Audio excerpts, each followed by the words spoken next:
أعوذ بالله من الشيطان الرجيم. بسم الله الرحمن الرحيم. وما أبرئ نفسي إن النفس لأمارة بالسوء إلا ما رحم ربي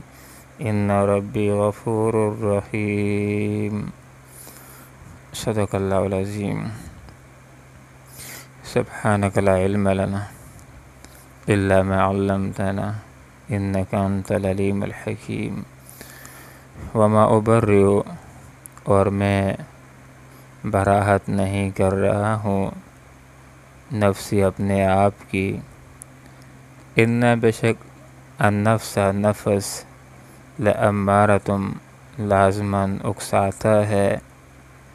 بسوء برائی پر، الا سوائے اس کے ما رحمہ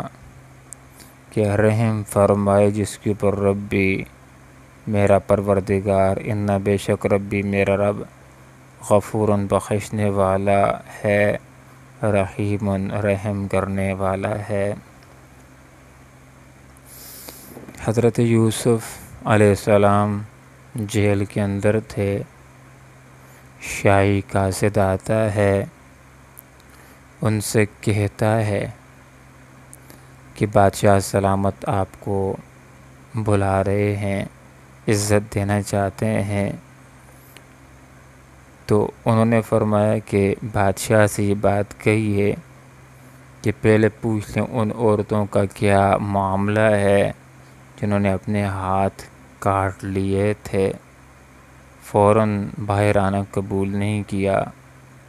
بلکہ اس صورت کے اندر باہر آنا قبول کیا کہ جب ان کی بے گناہی سب لوگوں کے سامنے واضح ہو جائے، اس لیے کہ انہوں نے دعوت کا کام کرنا تھا،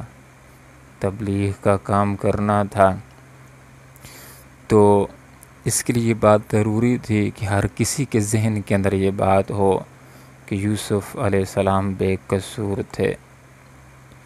اگر کسی آدمی کے ذہن کے اندر یہ بات آتی ہے کہ نعوذ باللہ اس سے کوئی فخر اور گھمنڈ مطلوب ہے، اس صفائی کرانے سے، بے گناہی ثابت کرانے سے، تو حضرت یوسف علیہ السلام نے ذہن کو صاف کیا اور یہ بات وضاحت کے ساتھ فرما دی کہ وما ابرئ نفسی، میں اپنے نفس کی براءت کا اعلان نہیں کر رہا ہوں۔ جہاں تک نفس کا تعلق ہے یہ تو برائیوں ہی کے اوپر اکساتا ہے، گناہ ہی کے اوپر آمادہ کرتا ہے، لیکن یہ میرا پروردگار ہے کہ جس نے میرے اوپر رحم فرمایا اور مجھے گناہ سے بچایا ہے۔ گویا کہ حضرت یوسف علیہ السلام عجز کا اظہار کر رہے ہیں، انکساری کا اظہار کر رہے ہیں، گناہ سے بچ جانے کے اوپر کوئی فخر نہیں کر رہے، کوئی گھمنڈ نہیں کر رہے، کوئی نعوذ باللہ غرور نہیں کر رہے، بلکہ حضرت یوسف علیہ السلام اس بات کا اظہار کر رہے ہیں کہ میں جو گناہ سے بچ گیا ہوں تو حقیقت کے اندر یہ میرے اوپر اللہ تعالیٰ کا خاص فضل ہوا ہے، اللہ کی مہربانی ہوئی ہے، اللہ کے احسان اور فضل ہی کی وجہ سے میں اس گناہ سے بچ گیا ہوں، اور اللہ تعالیٰ ہی بخشنے والا بھی ہے، اور اللہ رب العالمین ہی رحم کرنے والا بھی ہے۔ اور یہی بات اس جملے سے بھی سامنے آتی ہے کہ جو یہ جملہ لا حول ولا قوت الا باللہ، کہ نیکی کی طاقت نہیں ملتی مگر اللہ رب العالمین کی طرف سے، اور گناہ سے بچنے کی طاقت نہیں ملتی مگر اللہ رب العالمین کی طرف سے۔ تو مطلب یہ ہوا کہ ایک انسان کو اگر نیکی کا ماحول میسر آ جاتا ہے، نیکی کی توفیق میسر آ جاتی ہے، نیکیوں کا ماحول اس کو مل جاتا ہے، رمضان کا مہینہ اس کو مل جاتا ہے، نیکیوں کے مواقع اس کو میسر آ جاتے ہیں تو اس کے اوپر اس کو اللہ رب العالمین کا شکر ادا کرنا چاہیے۔ اور جب نیکی کے اوپر عمل درآمد کر بھی لے تو استغفار بھی کرنا چاہیے کہ جیسے نیکی کرنے کا حق ہو ممکن ہے میں اس کو ادا نہ کر سکا ہوں۔ اور جب نیکی کر لے تو استغفار کے ساتھ ساتھ جس طرح ہم نماز پڑھ لیتے ہیں تو سلام پھیرنے کے بعد اللہ اکبر استغفر اللہ استغفر اللہ استغفر اللہ پڑھتے ہیں، تو مطلب یہی ہوتا ہے کہ میں نے نماز پڑھ تو لی ہے لیکن پھر بھی استغفار کرتا ہوں، اس لیے کہ جیسی نماز پڑھنے کا حق ہے ممکن ہے اس طرح میں نماز ادا نہ کر سکا ہوں،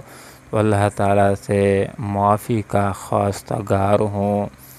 اور جب نیکی کر لے تو پھر دعا بھی کرے کہ یا اللہ اس نیکی کو اپنی بارگاہ کے اندر قبول فرما لے، اس لیے کہ نیکی کر کے اس کے اوپر فخر کرنا، گھمنڈ کرنا، غرور کرنا کہ میں تو نیکی کر رہا ہوں، میں تو نمازیں پڑھ رہا ہوں، فلاں تو نمازیں نہیں پڑھ رہا، تو یہ گھمنڈ غرور کرنا یہ نیکی کو برباد کر دینے کے مترادف ہے۔ حضرت ابراہیم علیہ السلام اور حضرت اسماعیل علیہ السلام نے نیکی کا کام کیا تھا، بڑا کام کیا تھا، اللہ کے گھر کو تعمیر کرنے کا کام کیا تھا، اور آخر میں فرمایا تھا ربنا تقبل منا انک انت السمیع العلیم، کہ اللہ ہم سے اس کام کو قبول فرما لے، بے شک تو سننے والا بھی ہے، تو جاننے والا بھی ہے۔ اور جب انسان نیکی کر لے، نیکی کے اوپر عمل درآمد ہو جائے تو اللہ تعالیٰ کا شکر بھی ادا کرنا چاہیے کہ یا اللہ تیرا شکر ہے کہ تو نے نیکی کا ماحول بھی دیا، نیکی کا موقع بھی دیا، اور نیکی کر لینے کی توفیق بھی دے دی۔ اور یہ ضابطہ ہے، یہ اللہ رب العالمین کا ارشاد پاک ہے کہ لَإِن شَكَرْتُمْ لَأَزِيدَنَّكُمْ، لوگو اگر تم شکر ادا کرو گے تو میں تمہارے لیے نعمتوں کے اندر اضافہ کر دوں گا، لیکن اگر نہ شکری کرو گے تو پھر میرا عذاب بڑا سخت ہوتا ہے۔ نہ شکری کے نتیجے کے اندر انسان سے نعمتیں چھین لی جاتی ہیں۔ بالکل اسی طرح ایک انسان کو اگر گناہ کا موقع نہ مل رہا ہو، اس کے اوپر بھی اللہ رب العالمین کا شکر ادا کرنا چاہیے، اور جب گناہ کا موقع مل جائے اور انسان گناہ سے بال بال بچ جائے تو اس کے اوپر بھی اللہ تعالیٰ کا شکر ادا کرنا چاہیے، جیسے کہ شکر ادا کیا تھا حضرت یوسف علیہ السلام نے۔ کوئی غرور نہیں تھا، کوئی گھمنڈ نہیں تھا، کوئی فخر نہیں تھا، بلکہ اس بات کا اظہار ہو رہا تھا کہ نفس ہمارا تو برائی کی طرف آمادہ کر ہی لیتا ہے، لیکن اگر مجھے کسی نے گناہ سے بچایا ہے تو اللہ رب العالمین نے بچایا، اللہ کے رحم نے بچایا، اللہ کے فضل نے مجھے گناہ سے بچایا ہے۔ جب یہ سوچ ہوگی، جب یہ کیفیت ہوگی تو یہ گناہ سے اللہ کی رضا کے لیے، اللہ کے خوف کی وجہ سے گناہ سے بچ جانا ہی انسان کے حق میں ہوگا، انسان کے فائدے میں ہوگا۔ اور حدیث کا یہ مفہوم ہے کہ قیامت کے دن، محشر والے دن اللہ کی عرش کا سایہ ہوگا، اللہ کے عرش کے سائے کے علاوہ کسی اور چیز کا سایہ نہیں ہوگا۔ لوگ اپنے گناہوں کے مطابق پسینے کے اندر شرابور ہوں گے، کسی کا پسینہ گھٹنوں تک، تو کسی کا ٹخنوں تک، تو کسی کا گھٹنوں تک، کسی کا کمر تک، کسی کا گردن تک پسینہ آ رہا ہوگا۔ اس میں 7 طرح کے پیارے وہ خوش نصیب لوگ ہوں گے جن کو اللہ کی عرش کا سایہ نصیب ہوگا۔ قیامت والے دن پرسکون کھڑے ہوں گے، اس میں سے ایک آدمی وہ بھی ہوگا جس کو موقع ملا تھا، ماحول ملا تھا، حسین اور خوبصورت اسب نسب والی عورت نے گناہ کے لیے اپنی طرف بلایا تھا، اس نے یہ کہہ کر کہ انی اخاف اللہ، میں اللہ سے ڈرتا ہوں، میں تو اللہ کے خوف کی وجہ سے گناہ سے باز آ گیا تھا، بچ گیا تھا، اس آدمی کو بھی اللہ رب العالمین کے عرش کا سایہ نصیب ہوگا۔ اللہ رب العالمین سے دعا کرتے ہیں کہ اللہ تعالیٰ نیکیوں کے مواقع دے، نیکیاں کرنے کی توفیق عطا فرمائے، گناہ سے بچنے کی توفیق دے، اور جب گناہ کے مواقع مل جائیں تو اللہ تعالیٰ اپنے فضل سے ہمیں گناہوں سے بچائے، اللہ عمل کی توفیق عطا فرمائے۔ آمین۔ وآخر دعوانا الحمدللہ رب العالمین۔